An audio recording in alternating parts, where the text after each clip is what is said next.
സൈഫുദ്ദീൻ, ഇത് ഇന്ന് കടുവയുടെ ആക്രമണം ഉണ്ടായതല്ല എന്നുകൂടി ഈ ഘട്ടത്തിൽ മനസ്സിലാകുന്നുണ്ട്. നേരത്തെ കടുവയുടെ ആക്രമണത്തിൽ മരണം സംഭവിച്ചതിന് ശേഷം വനത്തിനകത്ത് തെരച്ചിൽ നടത്തുകയായിരുന്ന മറ്റ് കാര്യങ്ങൾക്ക്, അതായത് തണ്ടർബോൾട്ട് സാധാരണഗതിയിൽ മാവോയിസ്റ്റ് വേട്ടക്ക് നിയോഗിക്കപ്പെടുന്ന സംഘമാണ്. അതുപോലെയുള്ള സേനാംഗങ്ങൾ കാട്ടിനകത്ത് പതിവ് പരിശോധനയുടെ ഭാഗമായി നടക്കുന്നതിനിടയിലാണ് ഇങ്ങനെ മൃതദേഹം കണ്ടത് എന്നുകൂടി ഈ സമയത്ത് വ്യക്തമാകുന്നുണ്ട്. ഇതിലൊക്കെ നമുക്ക് അവിടെ എത്തുന്ന ഒരു ഘട്ടത്തിൽ മാത്രമേ സ്ഥിരീകരണം വരികയുള്ളൂ. ഏതായാലും ഇന്ന് ഇപ്പോൾ കടുവയുടെ ആക്രമണം ഉണ്ടായതല്ല എന്ന് മനസ്സിലായിട്ടുണ്ട്. ഏതായാലും ആ സന്ദർഭത്തിൽ അവരുടെ കൂടെ ആരെങ്കിലും ഉണ്ടായി എന്ന് മനസ്സിലാകുന്നില്ല. അങ്ങനെ ഉണ്ടായിരുന്നെങ്കിൽ നേരത്തെ തന്നെ ഈ വിവരം പുറത്തറിയുമായിരുന്നു. അവർ ഒറ്റക്കായിരുന്നു എന്നുകൂടി മനസ്സിലാവുന്നുണ്ട്. മാത്രമല്ല, ഏറ്റവും പ്രധാനപ്പെട്ട കാര്യം എന്ന് പറയുന്നത് കാട്ടിനകത്താണ് ഈ സംഭവം എന്നാണ് ഈ ഘട്ടത്തിൽ നമുക്ക് മനസ്സിലാകുന്നത്. പൂർണ്ണമായി നമുക്ക് ആ വിഷയം സ്ഥിരീകരിക്കാൻ കഴിഞ്ഞിട്ടില്ല.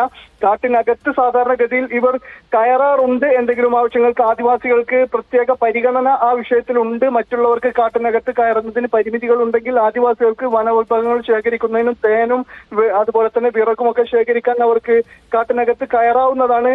ഉൾവനത്തിനല്ലെങ്കിൽ പോലും പ്രദേശത്ത്, അതായത് കാടിനോട് ചേർന്ന് കിടക്കുന്ന പ്രദേശത്ത് നിന്ന് അല്പം ഉള്ളിലേക്കൊക്കെ അവർ കയറാറുണ്ട്. ഏതായാലും കാട്ടിനകത്താണ് മൃതദേഹം കണ്ടത് എന്നാണ് മനസ്സിലാകുന്നത്. പിന്നീട് നടത്തിയ പരിശോധനയിലാണ് ഇത് താൽക്കാലിക വാച്ചറായ അപ്പച്ചന്റെ ഭാര്യ രാധയാണ് എന്ന് വ്യക്തമായിട്ടുള്ളത്. ഈ കാര്യങ്ങളിലൊക്കെയും ഇനിയൊരു സ്ഥിരീകരണം, മൃതദേഹത്തിന്റെ പഴക്കമൊക്കെ പരിശോധിക്കുക എന്നത് ശാസ്ത്രീയമായ ഫോറൻസിക് പരിശോധനയുടെ ഒക്കെ ഫലത്തിൽ അടിസ്ഥാനത്തിൽ സ്ഥിരീകരിക്കേണ്ടതാണ്, എപ്പോൾ സംഭവിച്ചു എന്നതൊക്കെ. ഏതായാലും അത്തരം കാര്യങ്ങളിലേക്ക് വൈകാതെ അധികൃതർ കടക്കും.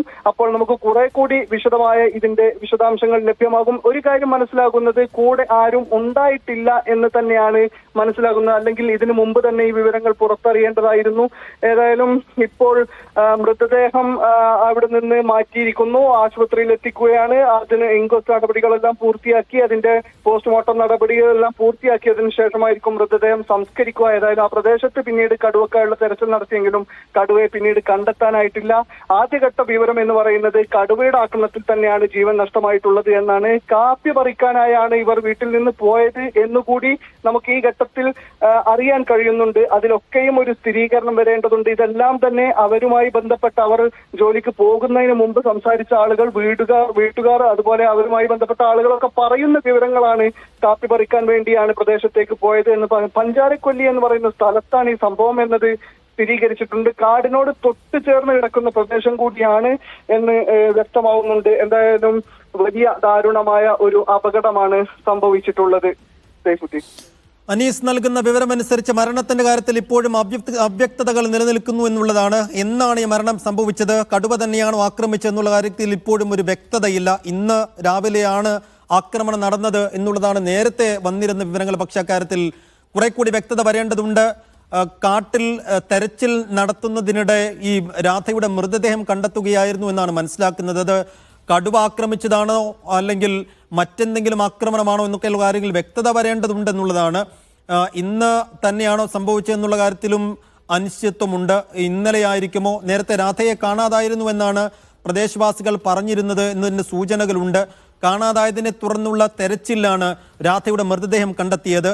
അത് കടുവയുടെ ആക്രമണം തന്നെയാണ് എന്നതാണ് പ്രാഥമികമായി ലഭിക്കുന്ന സൂചനകളെങ്കിൽ കൂടിയും അതിൽ വ്യക്തത വരേണ്ടതുണ്ട്. ഞങ്ങൾ പ്രതിനിധി അനീസലി അങ്ങോട്ടേക്ക് എത്തിച്ചേരുന്നതേ ഉള്ളൂ. എത്തിച്ചേർന്ന മുറക്ക് തത്സമയ വിവരങ്ങളും കൂടുതൽ വ്യക്തതയും നൽകാൻ കഴിയും. പക്ഷേ ലഭ്യമാകുന്ന വിവരമനുസരിച്ച് രാധ കൊല്ലപ്പെട്ടത് കടുവയുടെ ആക്രമണത്തിലാണ്. പക്ഷേ എപ്പോൾ, എങ്ങനെ, എന്നാണ് ഈ കടുവയുടെ ആക്രമണം ഉണ്ടായതെന്നുള്ള കാര്യത്തിൽ കുറെ കൂടി വ്യക്തത വരേണ്ടതുണ്ട്. എന്തായാലും പ്രിയദർശിനി എസ്റ്റേറ്റിന് സമീപം മാനന്തവാടിയിലാണ് ഈ സ്ത്രീ കൊല്ലപ്പെട്ടത്. ആദിവാസി സ്ത്രീയാണ്. അവിടെ താൽക്കാലിക വാച്ചറായ അപ്പച്ചൻ്റെ ഭാര്യയാണ്, മധ്യവയസ്കയാണ്. അവരുടെ പ്രായത്തിലും കുറെ കൂടി വ്യക്തത വരേണ്ടതുണ്ട്. എന്തായാലും വളരെ ദാരുണമായ, നടുക്കമുണ്ടാക്കുന്ന വാർത്തയാണ് ഇപ്പോൾ വയനാട് മാനന്തവാടിയിൽ നിന്ന് വന്നുകൊണ്ടിരിക്കുന്നത്. താൽക്കാലിക വാച്ചറായ അപ്പച്ചൻ്റെ ഭാര്യ രാധയാണ് കൊല്ലപ്പെട്ടത്. കടുവയുടെ ആക്രമണത്തിലാണ് മരണം എന്നുള്ളതാണ് പ്രാഥമികമായി ലഭിക്കുന്ന സൂചനകളെങ്കിലും കൂടി. എപ്പോഴാണ് ഈ ആക്രമണം ഉണ്ടായത്, എപ്പോഴാണ് ഇവർ കാപ്പിത്തോട്ടത്തിലേക്ക് പോയിരുന്നത്, എങ്ങനെയാണ് ഈ ആക്രമണം സംഭവിച്ചത്, സംഭവ സ്ഥലത്ത് വെച്ച് തന്നെ മരിച്ചതിന് ശേഷം ബോഡി കണ്ടെത്തുകയായിരുന്നു എന്നാണ് മനസ്സിലാക്കുന്നത്. ആരാണ് ഈ ബോഡി കണ്ടെത്തിയത് എന്നൊക്കെയുള്ള കാര്യങ്ങൾ കുറെ കൂടി വ്യക്തത വരേണ്ടതുണ്ട് എന്ന് മനസ്സിലാക്കുന്നു. അനീസലി തുടരുന്നുണ്ട്. അനീസ, മന്ത്രി OR കേളു സംഭവ സ്ഥലത്ത് തന്നെ ഉണ്ടെന്നാണ് മനസ്സിലാക്കുന്നത്. നമ്മൾ ഇവിടെ നിന്ന് OR കേളുവിനെ ബന്ധപ്പെടാൻ ശ്രമിക്കുന്നുണ്ട്, കിട്ടും എന്ന് പ്രതീക്ഷിക്കുകയാണ്.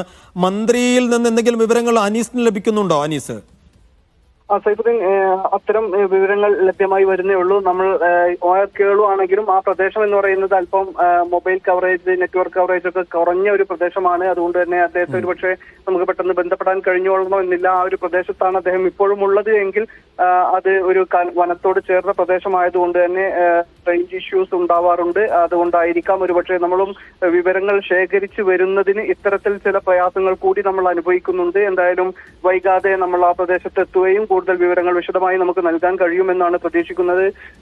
ഏതായാലും മരണം സ്ഥിരീകരിച്ചിരിക്കുന്നു എന്നതാണ് ഏറ്റവും ഞെട്ടലുളവാക്കുന്ന കാര്യം. രാധ മരിച്ചിരിക്കുന്നു. രാധ കാപ്പി പറിക്കാനായാണ് വീട്ടിൽ നിന്ന് ഇറങ്ങിയത് എന്നാണ് മനസ്സിലായിട്ടുള്ളത്. കടുവയുടെ ആക്രമണത്തിലാണ് ജീവൻ നഷ്ടമായിരിക്കുന്നത് എന്നുകൂടി ഈ ഘട്ടത്തിൽ നമുക്ക് സ്ഥിരീകരിക്കാനാവുന്നുണ്ട്. വനത്തിനകത്ത് പതിവ് പരിശോധന നടത്തുന്നതിനിടയിൽ വനംവകുപ്പ് ഉദ്യോഗസ്ഥരും തണ്ടർബോൾട്ട് സംഘവുമാണ് ഇവരെ മരിച്ച നിലയിൽ കണ്ടെത്തിയത് എന്നാണ് ഏറ്റവും ഒടുവിൽ നമുക്ക് മനസ്സിലാകുന്നത്. അത് ഇന്നിപ്പോൾ പെട്ടെന്നുണ്ടായ ഒരു കടുവയുടെ ആക്രമണമല്ല എന്നുകൂടി മനസ്സിലാകുന്നു. സാധാരണഗതിയിൽ കാട്ടിലേക്ക് കയറുമ്പോൾ അവർ സംഘമായൊക്കെയാണ് തേൻ ശേഖരിക്കാനും വിറക് ശേഖരിക്കാനും ഒക്കെ ആണെങ്കിൽ തന്നെയും അങ്ങനെ പോകാറുള്ളത്. ഇതെങ്ങനെയാണ് ഒറ്റയ്ക്ക് അവിടെ പോയി പെട്ടത് എന്ന കാര്യങ്ങളൊക്കെ ഇനിയും വ്യക്തമാകേണ്ടതുണ്ട്. സാധാരണ കടുവയോ അല്ലെങ്കിൽ കാട്ടാനയോ ആക്രമിക്കുന്ന സമയത്ത് കൂടെയുള്ളവർ ഓടി രക്ഷപ്പെടുകയാണെങ്കിൽ പോലും അവരിൽ നിന്ന് വിവരം ലഭ്യമാവുകയും വനംവകുപ്പ് ഉദ്യോഗസ്ഥർ ഉടൻ തന്നെ സ്ഥലത്ത് വിവരമറിഞ്ഞ് പരിശോധനയ്ക്ക് എത്തുകയൊക്കെ ചെയ്യാറുണ്ട്. പക്ഷേ ഇത് അത്തരത്തിൽ എന്തെങ്കിലും വിവരത്തിന്റെ അടിസ്ഥാനത്തിൽ പരിശോധന നടത്തിയപ്പോൾ കണ്ടെത്തിയതല്ല എന്നതുകൂടി നമ്മൾ ശ്രദ്ധിക്കേണ്ടതാണ്. പതിവ് പരിശോധന നടത്തുന്നതിനിടയിൽ യാദൃശ്ചികമായാണ് ഇങ്ങനെ ഒരു മൃതദേഹം അവരുടെ ശ്രദ്ധയിൽപ്പെട്ടത് എന്നാണ് ഇപ്പോൾ നമുക്ക് മനസ്സിലായിട്ടുള്ളത്. ഏതായാലും അതിനുശേഷം പിന്നീട് മൃതദേഹം ആശുപത്രിയിലേക്ക് എത്തിക്കുകയും അവരുടെ ഇൻക്വസ്റ്റ് നടപടികളൊക്കെ ആരംഭിക്കുകയും ചെയ്യുകയാണ്. ഏതായാലും അതിനുശേഷം പോസ്റ്റ്മോർട്ടം നടപടികളെല്ലാം പൂർത്തിയാക്കിയതിനു ശേഷം മൃതദേഹം ബന്ധുക്കൾക്ക് വിട്ടു നൽകും. ആക്രമണം തന്നെയാണെന്ന് ഇപ്പോൾ നമുക്ക് പൂർണ്ണമായും സ്ഥിരീകരിക്കാൻ കഴിയുമോ അനീസ്? കുറെ കൂടി, അതായത് ഒരു ശാസ്ത്രീയ പരിശോധനകൾ പൂർണ്ണമായി നടത്തിയതിനു ശേഷമേ ആ കാര്യത്തിൽ ഒരു 100% വ്യക്തത നമുക്ക് നൽകാൻ കഴിയുകയുള്ളൂ. പക്ഷേ മൃതദേഹത്തിലെ പരിക്കുകളും മറ്റുമൊക്കെ കണ്ടതുകൊണ്ട് വിലയിരുത്തുന്ന വിദഗ്ധർ അതേക്കുറിച്ച് പറയുന്നത് കടുവ തന്നെയാണ് എന്നാണ്, കടുവയുടെ ആക്രമണമാണ് എന്നാണ് മനസ്സിലാകുന്നത്. കടുവയും പുലിയുമാണ് സാധാരണഗതിയിൽ മനുഷ്യരെ ഇത്തരത്തിൽ ആക്രമിച്ച് കൊലപ്പെടുത്തുക എന്നത് ഉള്ളത്. പക്ഷെ പുലി സാധാരണഗതിയിൽ മനുഷ്യരെ, ചെറിയ മൃഗങ്ങൾ, പൊതുവെ പട്ടി അല്ലെങ്കിൽ ആട് തുടങ്ങിയ മൃഗങ്ങളെയൊക്കെ ആണ് സാധാരണ പുലി ആക്രമിക്കാറുള്ളത്. കടുവയാണ് കുറെ കൂടി ആക്രമണ സ്വഭാവത്തോടു കൂടി മനുഷ്യർക്ക് നേരെ, അതും നേരെ നിൽക്കുന്ന ഇരുകാലിൽ എഴുതി നിൽക്കുന്ന മനുഷ്യർക്ക് നേരെ കടുവയുടെ ആക്രമണം അത്ര സാധാരണമല്ല എന്നുകൂടി നമ്മൾ ഈ രംഗത്തെ വിദഗ്ധർ പറയുന്നുണ്ട്. എന്താണ് സംഭവിച്ചത് എന്നറിയില്ല. ഇവർ അവിടെ ഏതെങ്കിലും നിലയ്ക്ക് ഇരുന്ന് വല്ല ജോലിയും ചെയ്യുകയായിരുന്നോ, അത്തരത്തിൽ എന്തെങ്കിലും കാര്യങ്ങളൊക്കെ ആണെങ്കിലാണ് കടുവ സാധാരണ മനുഷ്യരെ ആക്രമിക്കാറുള്ളത് എന്നാണ് മനസ്സിലാകുന്നത്. ഏതായാലും കടുവ തന്നെയാണ് എന്നാണ് ഈ ഘട്ടത്തിൽ നമുക്ക് മനസ്സിലായിട്ടുള്ളത്. കാട്ടിനകത്താണ് എന്നുകൂടി വ്യക്തമാവുന്നുണ്ട്. എന്തായാലും എന്താണ് സംഭവിച്ചിട്ടുള്ളത് എന്നതെല്ലാം ഇനി അല്പസമയത്തിനുള്ളിൽ നമുക്ക് കുറെ കൂടി വ്യക്തതയുള്ള വിവരങ്ങൾ ലഭ്യമാകും. ഏതായാലും വളരെ ദാരുണമായ ഒരു സംഭവം ഉണ്ടായിരിക്കുന്നു. ഒരു മനുഷ്യന് കടുവയുടെ അല്ലെങ്കിൽ ഒരു വന്യമൃഗത്തിന്റെ ആക്രമണത്തിൽ ജീവൻ നഷ്ടമായിരിക്കുന്നു എന്നതാണ് ഏറ്റവും അപകടകരമായ കാര്യം. പഞ്ചാരക്കൊല്ലി എന്ന് പറയുന്ന മാനന്തവാടിക്കടുത്ത ഒരു സ്ഥലമാണ് പഞ്ചാരക്കൊല്ലി. ആ പ്രദേശത്താണ് കാപ്പി പറിക്കാനായാണ് രാധ വീട്ടിൽ നിന്ന് ഇറങ്ങിയത് എന്നുകൂടി മനസ്സിലാകുന്നുണ്ട്. ഏതായാലും മനുഷ്യരുടെ ജീവൻ ഇങ്ങനെ പൊലിഞ്ഞുകൊണ്ടിരിക്കുക വന്യമൃഗങ്ങളുടെ ആക്രമണത്തിൽ എന്നത് വലിയ ഞെട്ടലുളവാക്കുന്ന കാര്യമാണ്. ഇപ്പോഴും ഈ മരണം കഴിഞ്ഞതിന് ശേഷവും ഭാവിയിൽ ഇതെങ്ങനെ പൂർണ്ണമായി അവസാനിപ്പിക്കാനാകും എന്ന തരത്തിൽ ഒരു പരിഹാരം ഇപ്പോഴും ഇല്ല എന്നത് തന്നെയാണ് ഏറ്റവും ഈ ഘട്ടത്തിൽ ഞെട്ടിപ്പിക്കുന്ന കാര്യം. കാരണം ഏതെങ്കിലും ഒരു പരിഹാര മാർഗം കൊണ്ട് ഇനി വളർത്തുമൃഗങ്ങളെയോ അല്ലെങ്കിൽ മനുഷ്യനെയോ ആക്രമിക്കുകയില്ല വന്യമൃഗങ്ങൾ എന്ന ഒരു തരത്തിൽ ഒരു ശാശ്വത പരിഹാരം ഈ ഘട്ടത്തിൽ ഇല്ല എന്ന് നമുക്ക് വേദനയോടെ പറയേണ്ടി വരും. പലതരത്തിലുള്ള പരിഹാര മാർഗങ്ങൾ അതൊക്കെ താൽക്കാലികമായി അപ്പപ്പോൾ ഈ അപകടങ്ങൾ ഒഴിവാക്കാൻ വേണ്ടിയുള്ള പരിഹാരങ്ങൾ മാത്രമായി അവശേഷിക്കുകയാണ്. പൂർണ്ണമായി നാടും കാടും വേർതിരിച്ചുകൊണ്ട് വന്യമൃഗങ്ങൾ നാട്ടിലിറങ്ങുക എന്നതുണ്ടാകാത്ത രൂപത്തിൽ മനുഷ്യന്റെ ജീവനും സ്വത്തിനും പൂർണ്ണ സുരക്ഷ ലഭ്യമാക്കുന്ന ഒരു സ്ഥിതിവിശേഷം എന്നത് വയനാട്ടുകാരുടെ ചിരകാല അഭിലാഷമാണ്. അതിന് ഒരു ശാശ്വത പരിഹാരം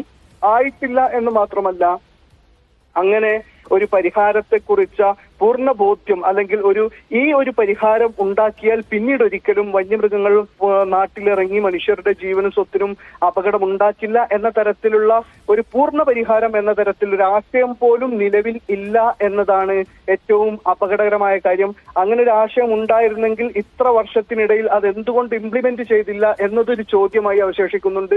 യഥാർത്ഥത്തിൽ അങ്ങനെ ഒരു പൂർണ്ണമായ പരിഹാരത്തിലേക്ക് വികസിത നാടുകളിലൊക്കെ ഉള്ളതുപോലെ മനുഷ്യജീവനോ മനുഷ്യരുടെ സ്വത്തോ ആക്രമിക്കപ്പെടാത്ത, വന്യമൃഗങ്ങൾ കവരാത്ത ഒരു കാലം, ഒരു സാഹചര്യം ഉണ്ടാവുക എന്നത് അടിയന്തരാവശ്യമായി മാറിയിട്ടുണ്ട്.